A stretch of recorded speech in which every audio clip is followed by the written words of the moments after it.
In this program, I want to share with you some persons whose lives, like mine, have been transformed by what has become known as the Hare Krishna movement.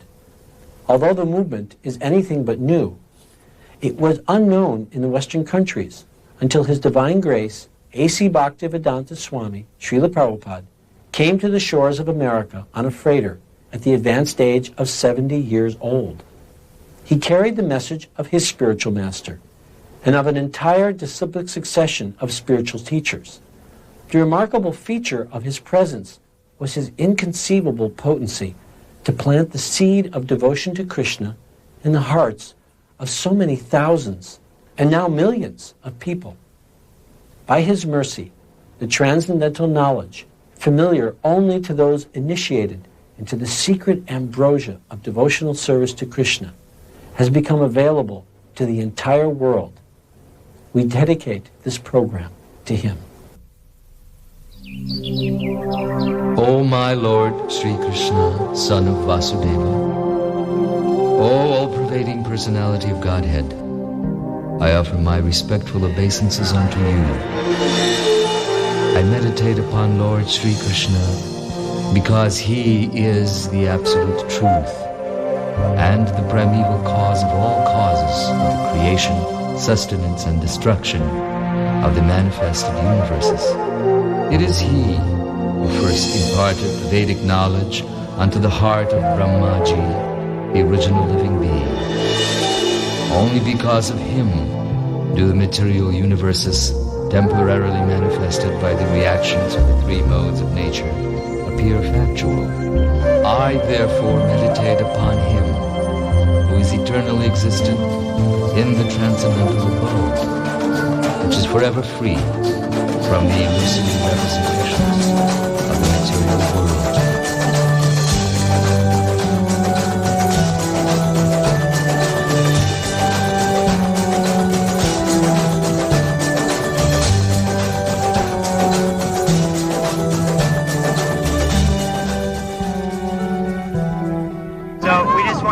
You're in the very front. You're all the real colorfully dressed and beautifully attractive Vaishnavas and Vaishnavis here. So please, remember it's a big parade, so we need to smile nicely and chant loudly, okay?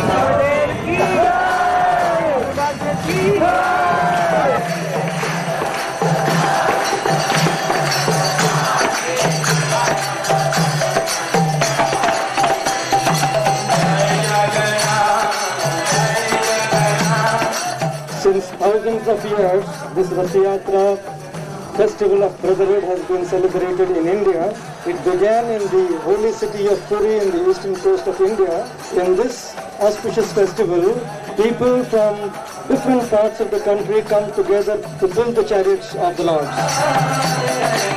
The Lord is one. We may call him Father in heaven, we can call him Allah, we can call him Buddha, we can call him Rama or Krishna. One may be a Buddhist, Jain, Christian or Muslim. They all come together to pull the chariot of the Lord because the Lord is one for everyone. So this festival of India is to celebrate this unity of mankind amongst the diversity. And the music just This is approximately our 15th year participating in the Aloha Day Parade. It was a very ecstatic experience to see all the conditioned souls eager to get Lord Jagannath's mercy as we pass by them. At the park there'll be a feast. Well, it's ecstatic to say the least. We'll be chanting the whole day through. So what have you got to lose? Festival of the Chariots. You know it's really neat when the Lord of the universe is coming down Main Street.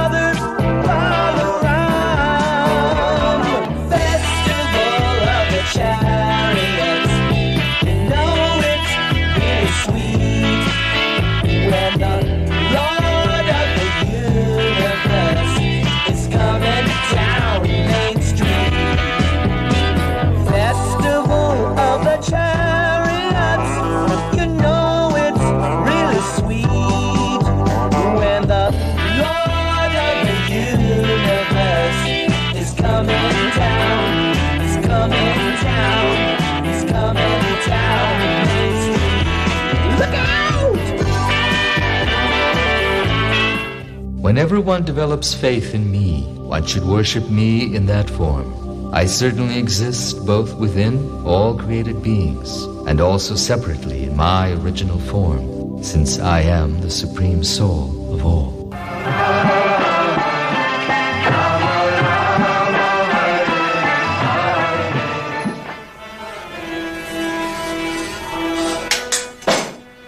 Krishna is actually very much present in his deity form. So I've experienced that over the years. I've been 18 years here in Vrindavan doing deity worship. Mongol Arti, making the preparations and setting up the plates and waking the deities up. So actually, for me, it's like a lifestyle. I mean, it's my life and blood. If I didn't have that, I wouldn't be able to stay in Vrindavan because it's such a very austere and very high potency place. So by having a contact with the deities on a daily affair, every day I'm there at least 45 to an hour with the deities alone, so that I can actually say that, this is the substance of my life. So although it's a daily function, but every day it's different. There's never been a day the same. So because of this, because the deity worship is so intimate relationship with the Supreme Lord, I find my whole life has been like completely revolutionized. I was an artist before I joined the movement and had some reputation back in the 60s. So I had a taste of what the world is, and I completely rejected it. I felt this was not the answer. Srila Prabhupada, he told me to stay here in Vrindavan and to work in the arts. We're doing that. I'm working in bronze and marble and painting. Having had the basis in training as an artist, painting, sculpture, and architecture, it's a natural evolution to use that service, for Krishna. At this time, I'm doing a Mahabharata series for children, for our devotee audience. That'll be basically an illustrated version, each page an illustration and some small text. And not a scholarly version, but something very simple for devotees and devotee children. Without the deity worship, without the substance of a daily exchange with the Lord, it's not possible to carry on 18 years solid without a break. I work 365 days a year. And I never experienced any fatigue or monotony or routine. It's always new and fresh. It is the duty of every living being to perform welfare activities for the benefit of others with his life, intelligence, and words. Well, when I first came to Krishna consciousness, I realized that there was something missing in my life, even though I had, grown up with virtually everything anyone could want, and everyone in our family had everything they wanted, more than they needed, and yet there seemed to be a lack of something, a lack of happiness, a lack of direction, a lack of spirituality. Really, is what it was. When I came to Krishna consciousness and came in contact with Srila Prabhupada and started reading Prabhupada's books, I realized that actually that the purpose of having wealth and the purpose of having money and property and assets is actually to serve God. In the beginning, I was mostly helping Srila Prabhupada establish temples in Hawaii and in Detroit. And specifically, he asked me to help create these diorama exhibitions, and I've tried to do that in various places in Detroit and working somewhat in India now. So there was some specific instructions that he gave me as far as preaching activities, but basically it was just a general order to utilize your wealth to serve Krishna. Whatever you do, whatever you eat, whatever you offer and give away, and whatever austerities you perform, do that, O son of Kunti, as an offering to me. Australia's longest-serving Hare Krishna, Kormadasa, has set about enlightening the world to Hare Krishna cooking. His television cookery program has been shown in 40 countries to an estimated audience of 200 million people. Hare Krishna, Hare Krishna, Krishna Krishna. But worldly success has not distracted Kormadasa from what he sees as his true calling and his devotion of 25 years. Comparing lives at a reunion of high school classmates who remember him as Philip Gordon. it's nice to see that one of my fellow students also decided to express his feeling of God in a different way and yet still share it with other people. The early years of the Hare Krishna movement met with a lot of public suspicion. Those days, life was very simple, and we didn't have any farms or schools or restaurants or big administration to manage. These days we have all those things. Kormadasa has come a long way since then. He has taught and demonstrated his cooking in schools, colleges and restaurants from London to Warsaw, Delhi to Beijing. Looking back, and it's taken me a few years to sort of figure it out, but a lot of the passion and frustration that I experienced in youth, which most people would say is just part of growing up, I think it had a lot to do with what I was eating. And looking around at the boys and girls that have grown up as devotees in this movement, I've noticed that they haven't gone through the intense traumas and frustrations, a lot of them, that I went through, and I think it has a lot to do with the diet. Korma's rigorous lifestyle can mean a 20-hour working day. He's currently rushing to finish a biography of Srila Prabhupada, the movement's founder. Well, that's it for this edition of Cooking with Korma. I do hope you've enjoyed preparing these dishes as much as I've enjoyed sharing them with you. Happy and healthy eating. The Krishna consciousness movement vigorously approves the practice of preparing food, offering it to the deity, and distributing it to the general population. This activity should be extended universally. Presently, we're serving about 1 meal every 2 seconds. So every 2 seconds, 1, 2, there's a Hare Krishna somewhere in the world providing a hot meal to a hungry person. We have food for life. We have food for life. There's hope inside you, shall be satisfied. Here is food for life. Here is food for life. Come to our side, we will feed you. Around the world we want our flag unfurled. Rising sun inside, we have food for life. So we would travel on the trailer, and at one point bullets were flying over our head, about 20 feet above our head, and we just had to pray that we wouldn't be shot. We must feed them till they smile. We must feed them till they smile. We have food for life. We have food for life. There's hope inside, you shall be satisfied. Here is food for life. Here is food for life. Come to our side. Last year we served our 500,000 plate, and we're very proud of that. We want all to have the privilege. We say we'll survive. Beautiful. You guys are for real. I appreciate it very much. Everyone said everyone should be fed. No one should go hungry within 10 miles. Brothers and sisters, God has come. Krishna. My name is Daru Brahmadas, and I've been running the program here for about 10 years. It's been going on for 25 years. Taste his food and be satisfied. We have food for life. We have food for life. There's hope inside. We will help you. Here is food for life. Here is food for life. Last night, Saturday night, 5 people killed here. We are trying to distribute prasad in this place. Everybody love us. Here is food for life. Come to our side, we will feed you. We have food for life. We have food for life. There's hope inside, we will help you. Here is food for life. Here is food for life. Hello again from Mnet Cares, coming to you this week from Durban. We're here to investigate a new concept. We've all heard about nuclear-free zones and smoke-free zones. But how about a hunger-free zone?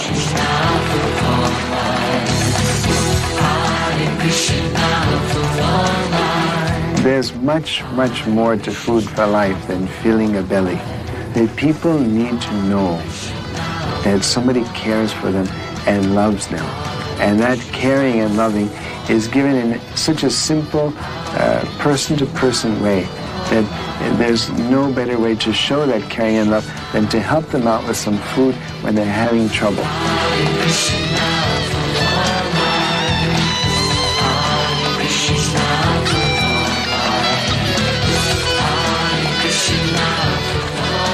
That is the spirit of Masakana, of building one another together. It is also the spirit of today's festival, organized by Hare Krishna Food for Life. Prabhupada always emphasized the importance of prasadam distribution, so we took that to heart. There wasn't anybody at the time making a fresh juice product. So we thought this would be a nice way to distribute prasadam. Taking a first bottle to the offering to the deities in the temple.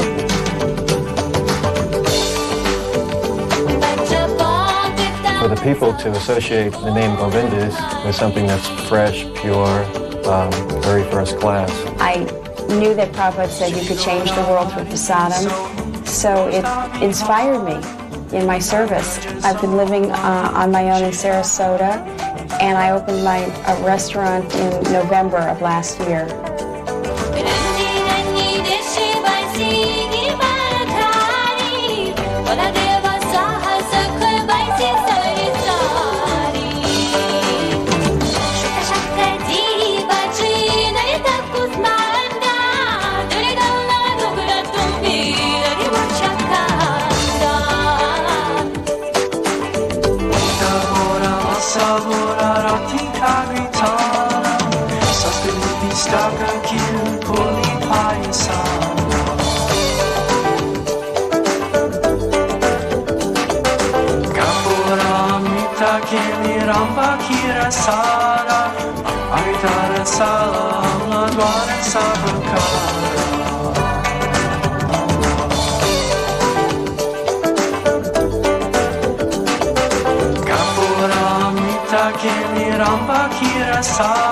Not all the turkeys were dinner today.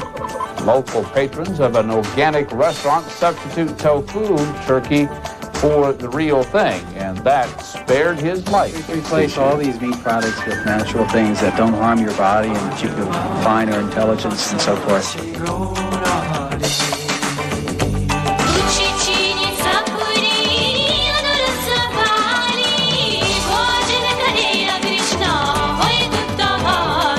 I could experience people expanding their consciousness, just changing the way they were simply by eating prasadam. We have been doing this program for many years, and people appreciate our service. In a sense, the bakery is like a temple. By making offerings to the spiritual master, we feel unified with all the devotees here and everywhere. So open restaurants in any part of any city and make nice delicacies. Let everyone be satisfied.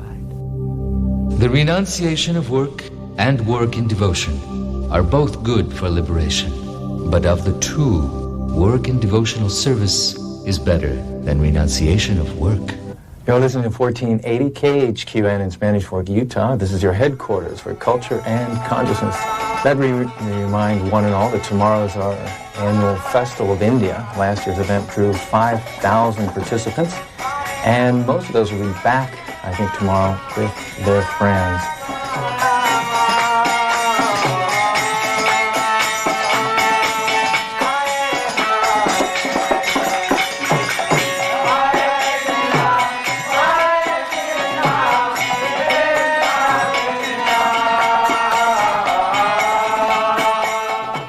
Scout leaders are sending their troops over here, parents are bringing their kids, teachers are referring their students. And I think the reason for this is that we don't threaten anyone. Our culture, since time immemorial, has not attempted to gain converts by criticizing or putting down another religion. We basically respect and accept all religions, but feel we have something to add.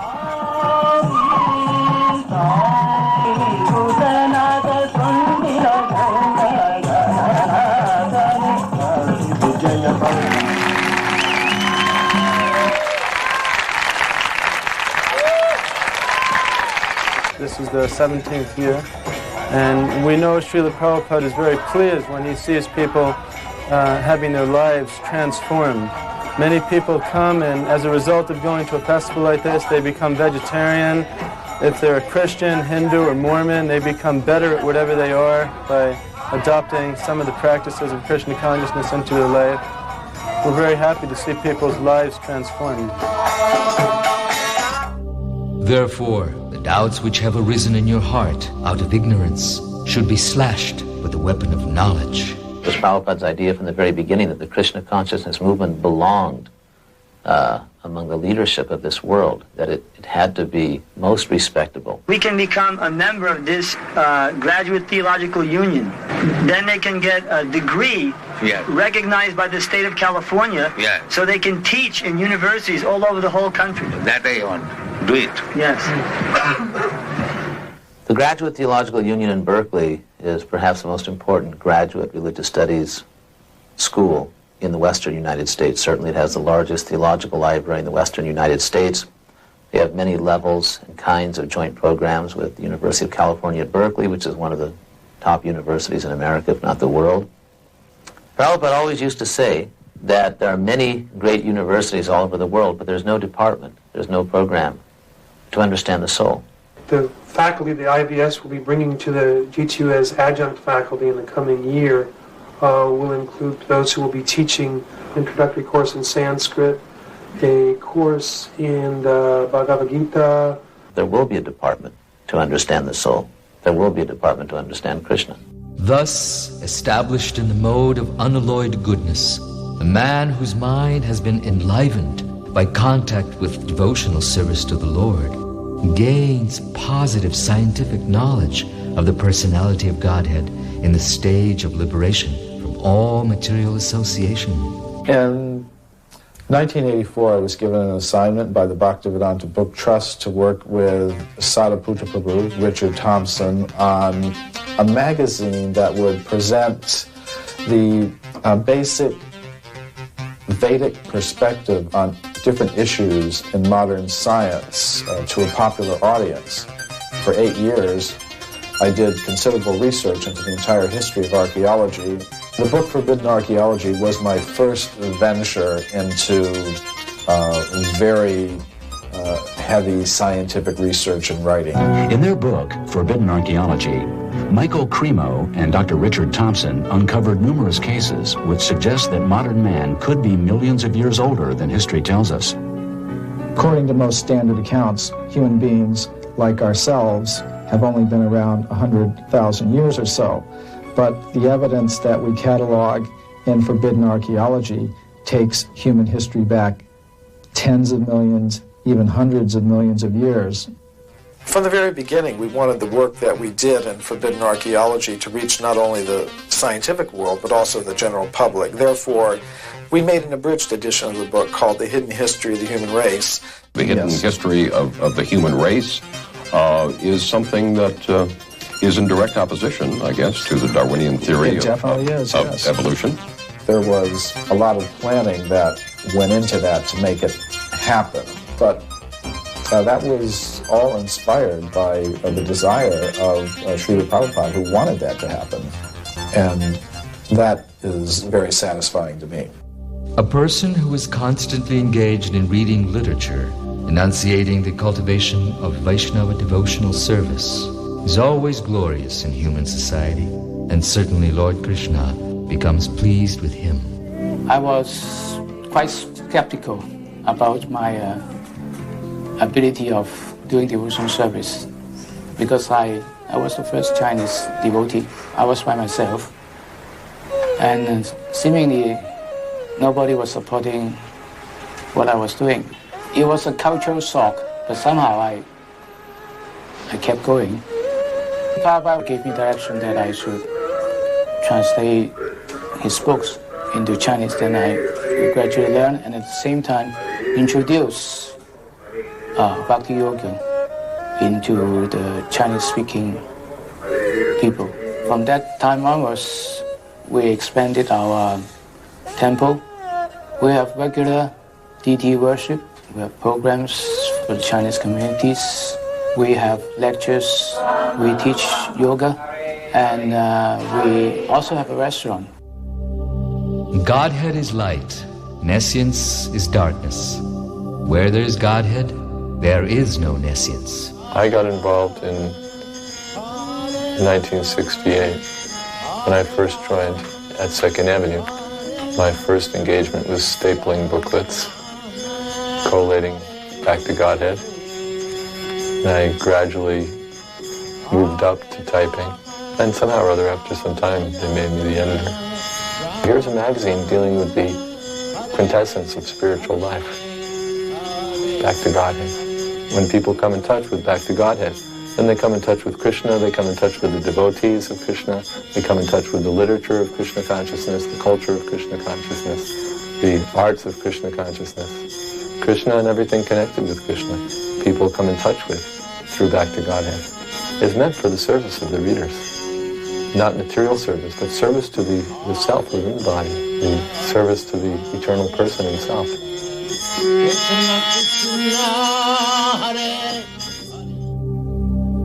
I wish that all of our Krishna-conscious literatures may be available to men of all languages throughout the world. So whatever assistance you can give in this connection is always appreciated.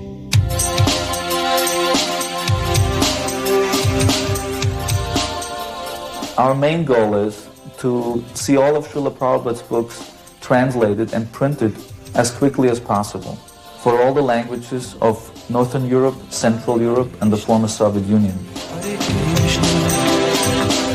Krishna Krishna Hare Hare, Hare Rama, Hare Rama, Rama Rama, Hare Hare, Hare Krishna, Hare Krishna. Right now we can do about 70 to 100 titles a year, and this, our translation work, resulted in printing of approximately 27 million books in the past 3 years. Everybody who gets in contact with Srila Prabhupada's books benefits so much. I benefited, everybody who translates here benefited, everybody who takes a book and reads benefits. That gives us a lot of inspiration to go on in this lifelong marathon of translating and producing his literature.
If you just go and try to ask everybody, if you don't, like, on material platform choose people. But sometimes if you stop even old people, you got amazed how they give you big donation and they get books. If feel very grateful to being allowed to take part in this wonderful mission, because I understand that it is not by my qualities or by my way of speaking or smiling to that person that this man now took these books, but I can see that something from within told him that this is good for you and you should actually accept this and you should take it.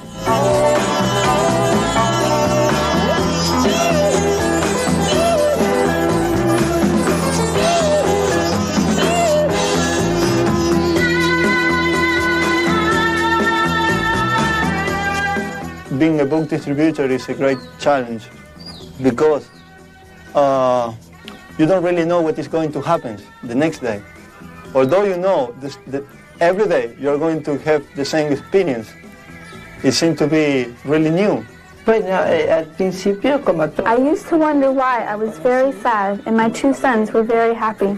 And so I started reading Prabhupada's books, and my two sons began preaching to me and convinced me to become a devotee of Krishna. So I'm very glad to have two sons who are devotees of Krishna.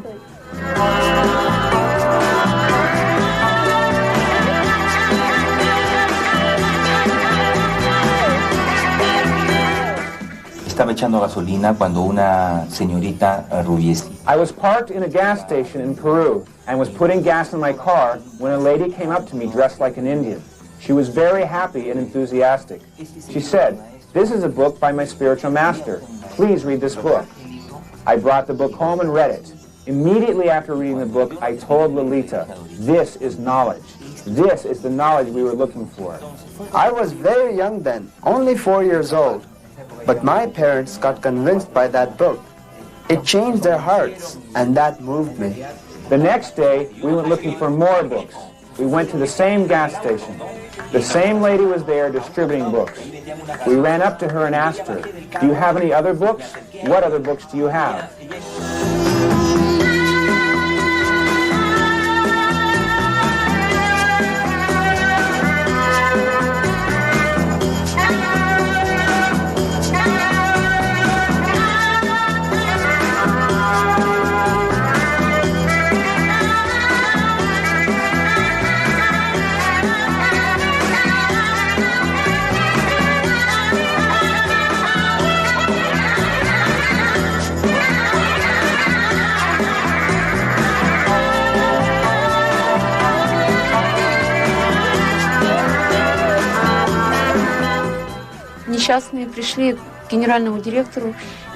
When we approached the financial director again, he refused to meet us. We went back to the general director to tell him about the situation. All of a sudden, this very peaceful, gentle person stood up from his chair in a very determined way and said, "Let's go." This leader was exceptionally special. He told us that he is convinced that the production of the enterprise is directly connected with people reading these books, and that's why he was so persistent in helping us.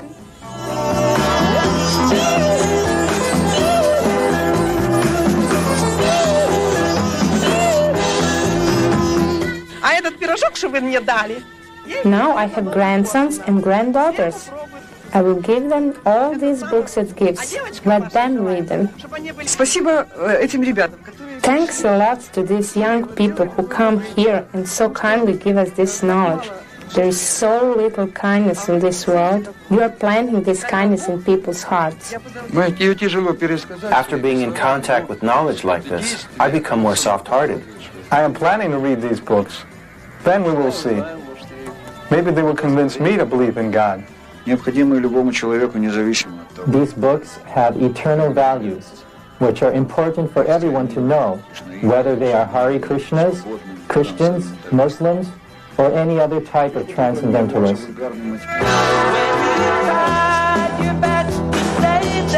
But you could not change their mind. All the lines and smiles you gave them, still they treated you unkind.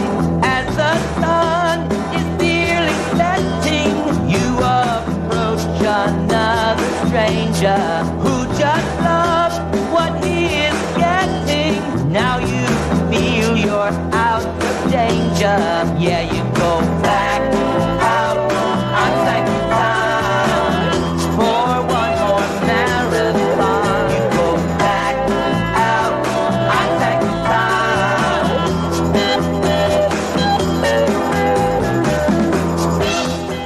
My ambition is to spread these books far and wide all over the world so that everyone shall read at least one of our books, and that will change his life.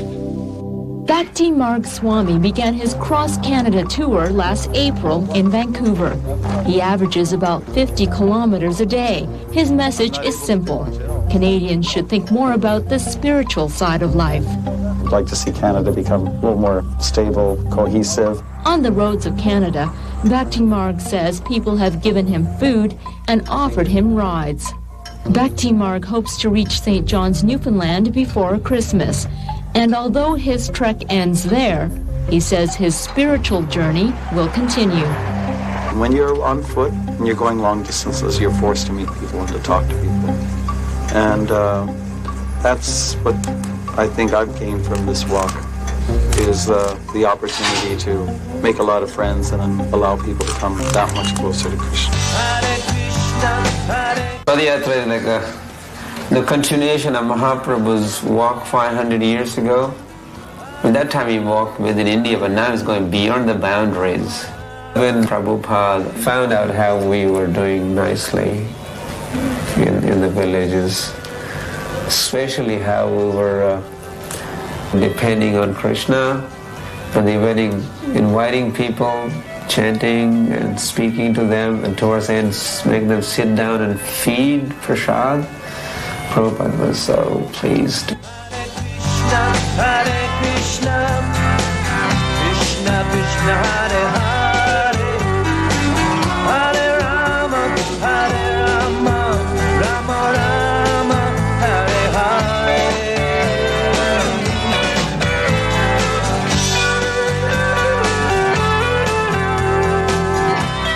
But the chief said yes, and off went the temple with happy Hare Krishna disciples and the bullocks sandwiched between a lorry and a pantechnicon. Someone asked why they couldn't walk on water. Or maybe that would have been asking too much. Krishna, Krishna Krishna Hare Hare, Hare Rama, Hare Rama, Rama Rama, Hare Hare.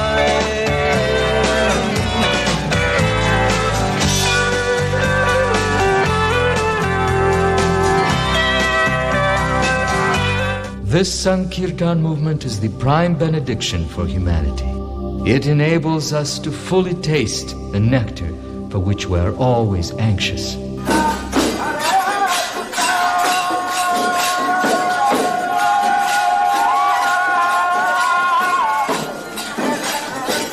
Sankirtan is the most important part of the people here in Manipur. In general, any family in Manipuri, they have to perform the Sankirtan for any function, for any of their lively duties.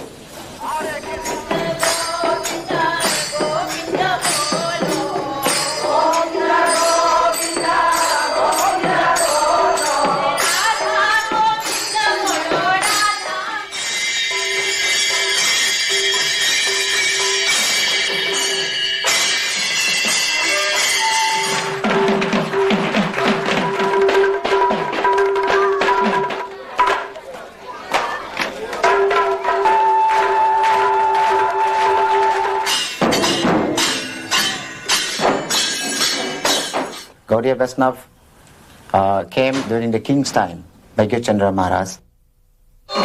Radha Krishna Ras Leela is the most important of the Vaishnavas.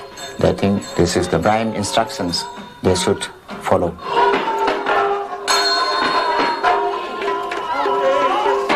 So the result of what is seen today is an entirely due to the inspiration and guidance of his divine English, A.C. Bhaktivedanta Swami Prabhupada.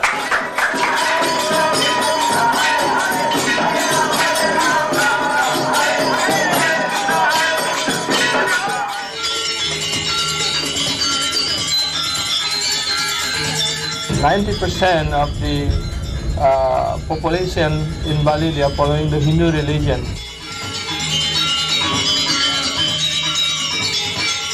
The chanting of the holy name doesn't known by the people here until the coming of the devotees.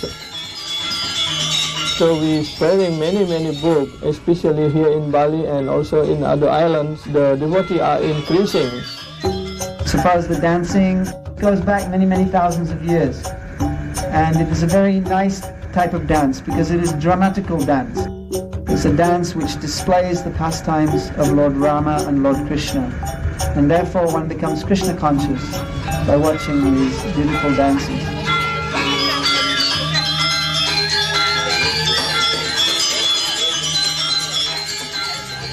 Although Kali Yuga is an ocean of faults, there's still one good quality about this age.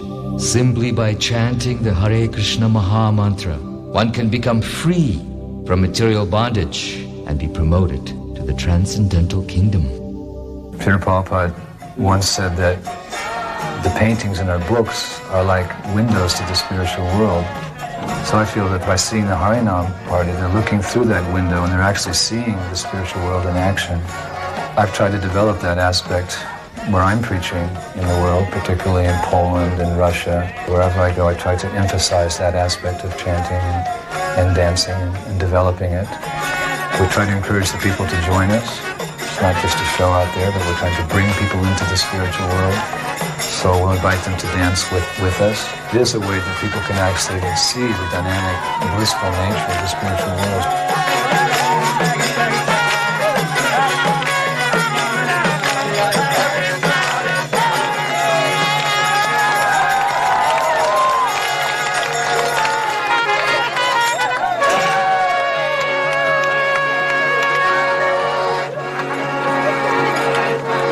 Lord Gaurang is calling.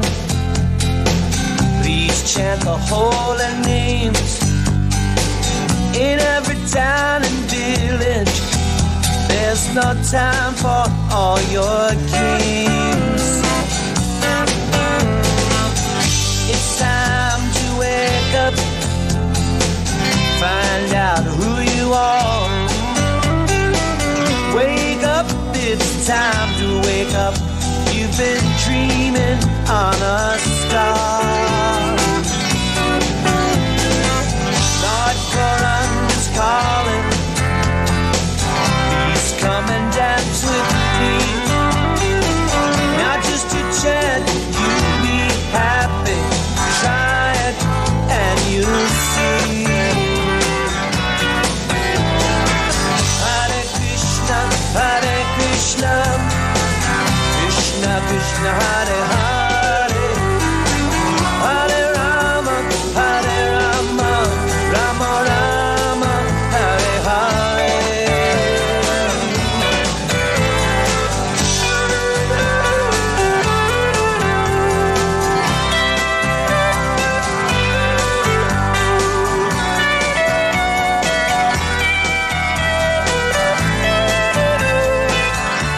Martin Luther King had a dream.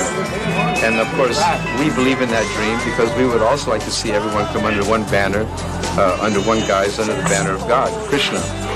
So we want to get out there and propagate that understanding. There's no time for playing games. You know it's time to wake up, find out who you are. Wake up, it's time to wake up. You've been dreaming of a star. Lord Gaurang is calling. Please come and dance with me. And if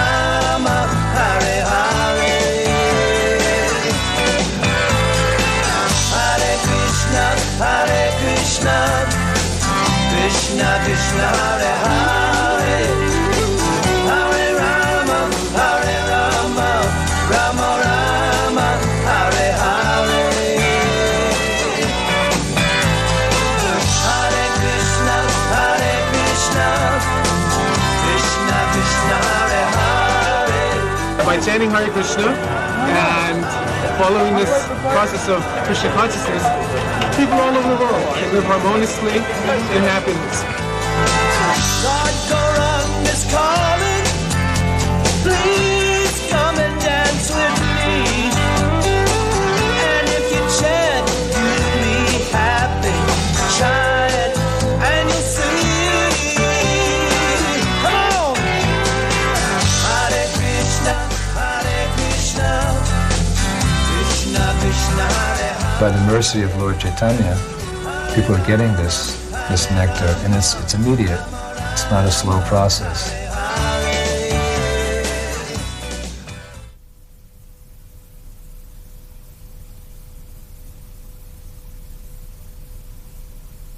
In a capsule, what is the movement? Movement is to awaken God consciousness of the human being. The human being is distinguished from the animals, that the animals cannot understand what is God. And Hare Krishna means what? Hare Krishna means addressing the energy of God. Hare means the energy of God, and Krishna means God. Do you feel that in getting truths from various places like the Bible and the Quran and so forth, don't you run into conflicts at all or contradictions in those particular philosophies? No, I don't find any conflict because the ultimate goal is God. So you have to understand God and try to love Him. If everyone in the United States believed in Krishna to the extent that you do, what would happen to this country? How would it be transformed? They'll be very happy and peaceful. If you want to know the value of this movement through science, philosophy, we have got enough ingredients to supply. Otherwise, it is simple, very simple. Simply chant these mantras. Hare Krishna, Hare Krishna, Krishna Krishna, Hare Hare, Hare Rama, Rama Rama, Hare Hare. And everything will be manifest to you.